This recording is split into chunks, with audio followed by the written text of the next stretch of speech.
जीवन से ना आकर के किसी पशु पक्षी या जड़ योनि वृक्ष आदि की योनि से आए हुए।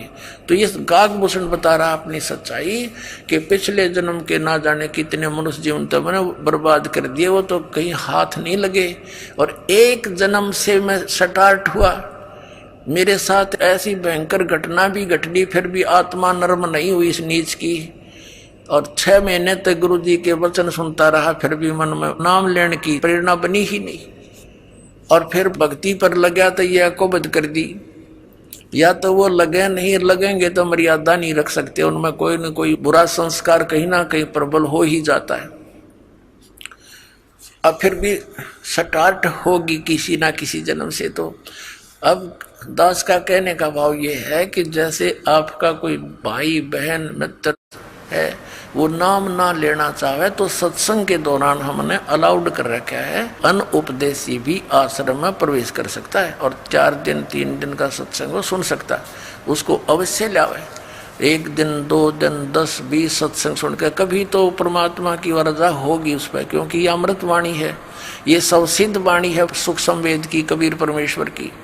जैसे एक किसी को सर्प डस जाता है और वो अचेत पड़ा होता है, एक गारडू एक मंत्र सिद्ध करता है सर्प का विष उतारने वाला, उस मंत्र को बोलता है, एक वाणी होता है, श्लोक सा होता है, उसके बोलने से बार बार बोलने से उस अचेत पड़े व्यक्ति का विष उतर कर वो सचेत हो जाता है। जबकि ना वो सुन रहा है ना उसकी कोई भाषा समझ रहा है, ये बोल क्या रहा है। तो इस परमात्मा की ये वाणी इतनी सवसिद्ध है कबीर जी की, परमेश्वर जी की। परमात्मा प्राप्त जितने भी संत हुए हैं, जैसे आदरणीय गरीबदास साहिब जी, आदरणीय धर्मदास साहिब जी, आदरणीय नानक साहिब जी, आदरणीय मलुकदास साहिब जी, आदरणीय दादू साहिब जी, आदरणीय गरीबदास साहिब गाँव छुड़ानी जिला दजरवाड़ी, आदरणीय गीसा दास साहिब जी गांव खेखड़ा जिला मेरठ उत्तर प्रदेश वाले। तो इनका तो दास को पता है कि इनको परमात्मा सीधे मिले और इनको वो ज्ञान अमृत दिया। तो इनकी वाणी में और स्वयं परमेश्वर की वाणी में ये एक सवसिद्ध वाणी है, जिससे हमें बहुत ज्ञान यज्ञ का पुण्य मिलता है और आत्मा के ऊपर दुष्कर्मों का जो विष चढ़ा हुआ है वो भी धीरे धीरे हटकर फिर प्रेरणा बन जाती है परमात्मा की भक्ति करने की। तो इसलिए सत्संग में लाना, वो भी आते रहेंगे, उनको ठीक है देर से असर होगा इस काकभूषण की तरह, लेकिन वो कलम चढ़ जाएगी किसी ना किसी युग में और फिर स्टार्ट भक्ति हुई, धीरे धीरे सफल भी होगा। काकभूषण बता रहा है फिर उसके बाद नरक भोगने के बाद मेरा मनुष्य जीवन हुआ और भक्ति की कुछ पिछले संस्कार से फिर प्रेरणा बनी। एक समय लोमस ऋषि जी कथा कर रहे थे और मैं बन गया वकील, मैं क्रिटिसाइज करने लग गया उसकी।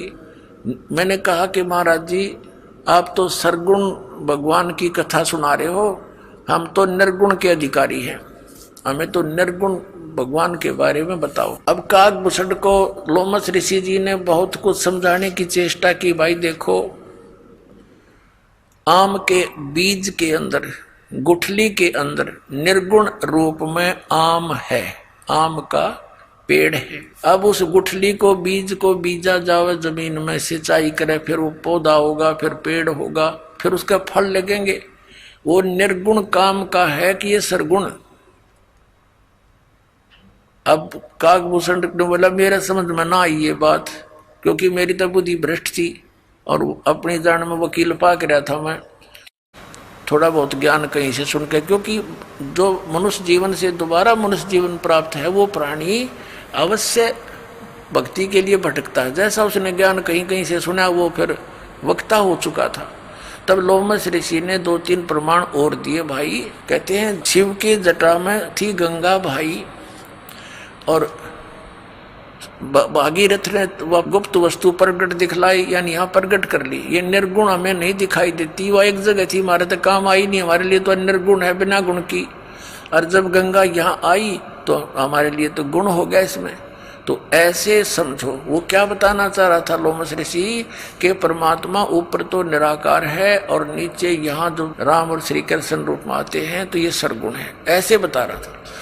इनकी यहीं तक सोच है। तो उसने क्या कहा काकभूषण ने कि आप तो वैसे ही कह रहे हो, यानी कुछ ऐसी उठपटांग बात कह दी। तो लोमस ऋषि ने उसको श्राप दे दिया, अरे चंडाल, तू ना ज्ञान को सुनता है ना सुनने देता है, तेरा चंडाल का जन्म होगा।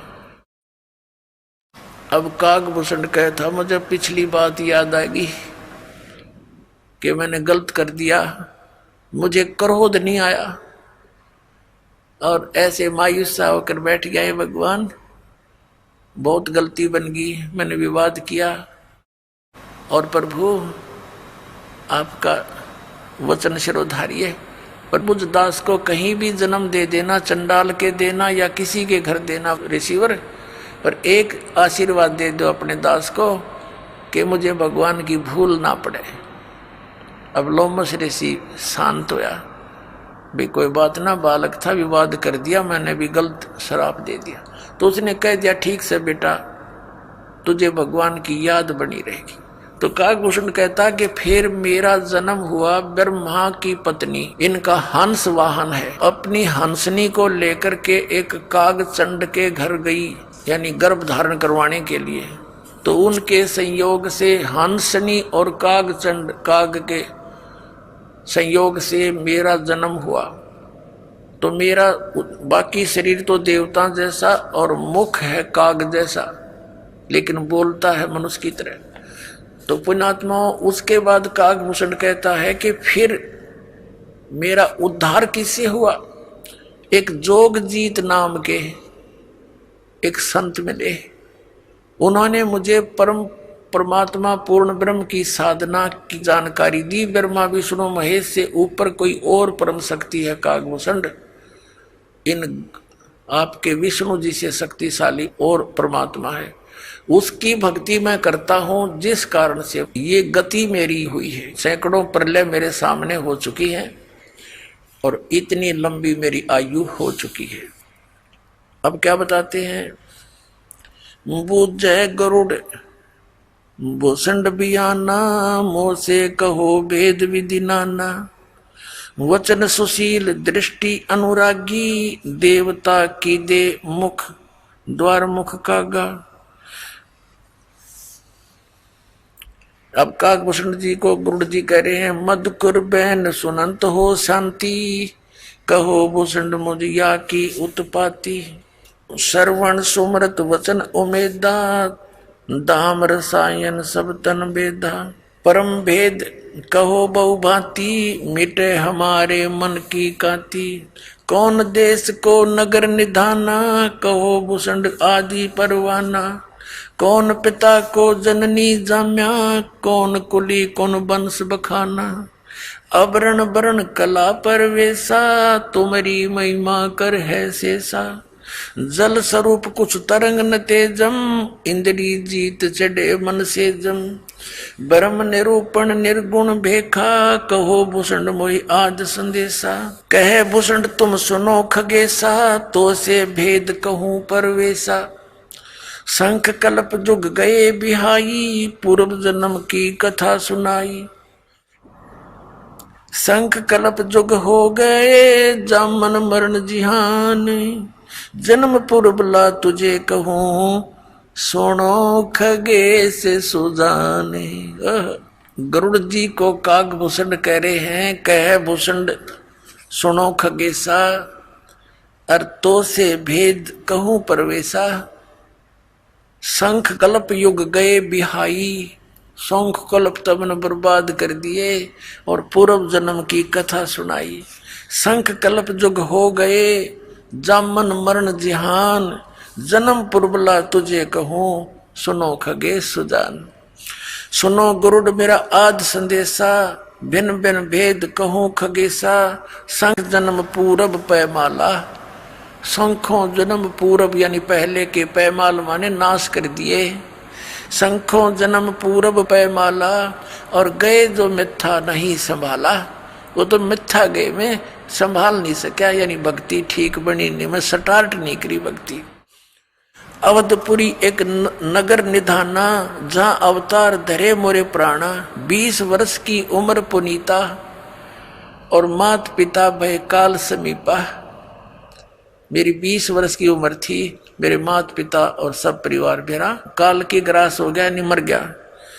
पड़ा काल दुर्भिक्ष ताही और पृथ्वी डोल गई रे भाई। ऐसा भयंकर दुर्भिक्ष गिरा था, अकाल गिरा था कि पृथ्वी भी कांप गई थी, ऐसा हाहाकार मचा था। पड़ा काल दुर्भिक्ष अपारा, मनुष्य मनुष्य का करे आहारा, अन्न का नहीं आहार प्राणी, पड़ा काल दुर्भिक्ष समानी। अवधपुरी हम तजी खगेसा, ताई आए हम मालू देसा, पूरी अवंती लीना बासा, जावा नहीं अन्न की त्रासा, अन्न तो वहां पेट भर खाया, कह भूषण सुनो खगराया। पंडित एक अवंती माही, कथा करण नित शिव द्वारे जाही, सट मास हम संगति की नी, बौर तास की दीक्षा लेनी। टहल करत शिव पंडित केरी, गुरु चेले का भाव गनेरी, स्वामी करण गए स्नाना, और पूजा अर्पण धूप दयाना।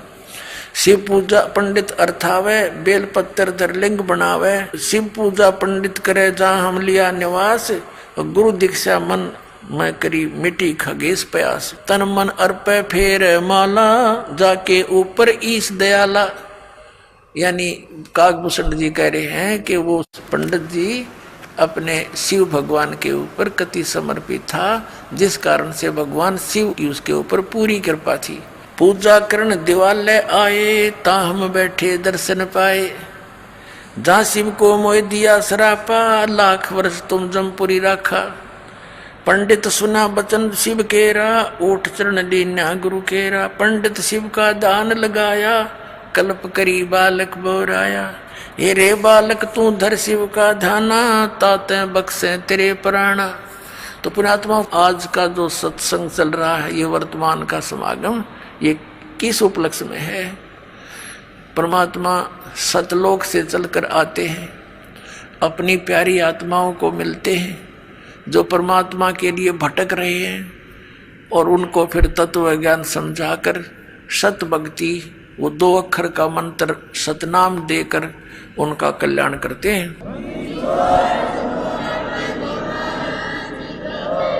तो पुण्यात्मा, आज का जो सत्संग चल रहा है, ये वर्तमान का समागम, ये किस उपलक्ष्य में है? परमात्मा सतलोक से चलकर आते हैं, अपनी प्यारी आत्माओं को मिलते हैं जो परमात्मा के लिए भटक रहे हैं, और उनको फिर तत्व ज्ञान समझाकर सत भक्ति, वो 2 अक्षर का मंत्र सतनाम देकर उनका कल्याण करते हैं। अब काकभूषण जी भक्ति भी कर रहे थे, ऋषि संतों से उपदेश भी ले रखा था, तब परमात्मा गए बेटा इस साधना से तेरा जन्म मृत्यु नहीं मिट सकता, और पूरी सृष्टि रचना सुनाई। तब काकभूषण ने बताया गरुड़ जी को कि गरुड़ जी, जो साधनाएं आप कर रहे हो, भगवान विष्णु को आप परमात्मा मानकर, ये पूर्ण परमात्मा नहीं है, इसकी तो आप जन्म मृत्यु होती है। अब काकभूषण से ये ज्ञान सुनकर गरुड़ जी की भी आंखें खुल गई कि भी सचमुच इनकी जन्म मृत्यु होती है। और काकभूषण ने यहाँ तक बताया, परमात्मा कबीर जी जो जोगजीत रूप में उनको मिले थे, कि बेटा ये ब्रह्मा विष्णु महेश तुम्हारे किसी भी प्रारब्ध के कर्म को कम और ज्यादा नहीं कर सकते। यानी तेरे मृत्यु है तो मृत्यु होगी ही होगी, ये उसमें एक्सटेंड नहीं कर सकते। गरुड़ जी के मन में आया भी बात भी सच्ची है। फिर ये किसी भगवान, फिर परमात्मा आकर के गरुड़ जी को भी मिले जब ये चर्चा उनकी चली किसी अन्य रूप में। तो गरुड़ जी को फिर खूब ज्ञान समझाया, उनको मंत्र दिए, प्राथमिक मंत्र देते थे परमात्मा पहले। तो हम क्या करते रहे, जैसे पहले हम परमात्मा के शिष्य बहुत कम होते थे, संसार और काल के पुजारी ज्यादा होते थे, नाम ले लेते थे, कुछ दिन ठीक साधना करते थे, फिर छोड़ देते थे। लेकिन वो दयालु है, इस पीक टाइम के लिए आप में भक्ति बनाए रखने के लिए वो जगह जगह प्रकट होकर या किसी संत को प्रेरणा कर जाते थे, या स्वयं कुछ समय रह करके हमारे कर्म बनवा जाया करते थे, जिस कारण से हमारे मनुष्य जन्म बनते हुए होते हुए आ रहे हैं, और आज तक आस्था है भगवान की। और वो यही चाहत है परमात्मा कि जब तक ये प्राइम टाइम आवे पिछली पीढ़ी का, आस्था बनी रहे मनुष्यों में भगवान की। नहीं तो पुण्यात्माओं, अगर 100 वर्ष और लेट हो जाता ये समय आज जो चल रहा है, राम नाम कहनिया भारत में नहीं पाओ, या सच कर बता देता हूं आपको, कति नाश हो जाता भक्ति का। क्योंकि जितने ये पंथ हैं ये सब शास्त्र विरुद्ध साधना कर रहे हैं, और जितने भी हिंदू धर्म के हमारे गुरुदेव हैं ये वेदों और गीता के विपरीत ज्ञान देकर वो साधना करवा रहे हैं जो कति यूजलेस है, और जिस कारण से हमें भगवान की राहत मिल नहीं रही। हम लुटेरे बन गए, हम रिश्वत लेने लग गए, हम मिलावट करने लग गए, जिससे धनी बनना चाहते हैं और दूने दुख आने लग गए प्राणियों। तो इस परमात्मा ने आकर के यहाँ तक आपको आस्था बनाए रखनी थी, और अब संभाल लिया। अब आपको वो लाभ मिलेंगे जो भगवान दिया करता है। आपको यहाँ भी सुख देगा जो आवश्यक होंगे आपके लिए, और आपको